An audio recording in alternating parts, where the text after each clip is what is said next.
আজ তো শনিবার নিরামিষ। এই গরমের দুপুরে আজকে শনিবারে নিরামিষ লাঞ্চ মেনুতে আছে লাউ দিয়ে উচ্ছে দিয়ে করব মুগের ডাল, কাঁচা মুগের ডাল। তেজপাতা, শুকনো লঙ্কা না কাঁচা লঙ্কা আর সাদা জিরে ফোড়ন দিয়ে উচ্ছেগুলোকে ভালো করে ভেজে নিয়েছিলাম। তারপরে দিয়ে দিলাম কেটে রাখা লাউ আর ডালটা। সবকিছু দিয়ে নাড়াচাড়া করব। নুন, হলুদ, নামানোর সময় দিয়েছিলাম মিষ্টি আর একটু পরিমাণ মতো ঘি। গরমের সময় কিন্তু দারুণ লাগে খেতে।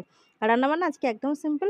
ডাল করলাম, এখানে করছি পোস্ত দিয়ে আলু দিয়ে ভাজা। একদম ছোট, ছোট করে আলু কেটে নিয়েছি। আজকে আর পোস্তটা বাটিনি।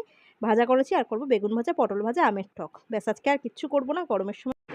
এই যেন সবথেকে স্বস্তির খাবার। ভেবেছিলাম টক ডাল করব, কিন্তু যেহেতু আমের টক করলাম তাই ভাবলাম লাউ আর উচ্ছে দিয়ে একটু ডাল করা যাক। এখানে পটল ভেজে নিলাম, পোস্ত আলুটাকে তো ভেজে তুলে নিয়েছি। গরমের মধ্যে সকাল সকাল রান্নাবান্না মানে 10টা সাড়ে 10টার মধ্যে চেষ্টা করি রান্নাবান্না সব কিছু সেরে নিতে। আমের টকও হয়ে গেছে। টকটা আজকে বাতাসা দিয়ে করেছি। বাতাসা দিয়ে করলে রঙটা খুব ভালো আসে, টেস্টটাও ভালো হয়। আর রান্নাবান্না কমপ্লিট। এই যে হাজব্যান্ড খেয়ে বেরিয়েও গেছে। লাউ দিয়ে উচ্ছে দিয়ে মুগের ডাল, আলু পোস্ত ভাজা, বেগুন ভাজা, পটল ভাজা আর করেছি আমের পাতলা টক।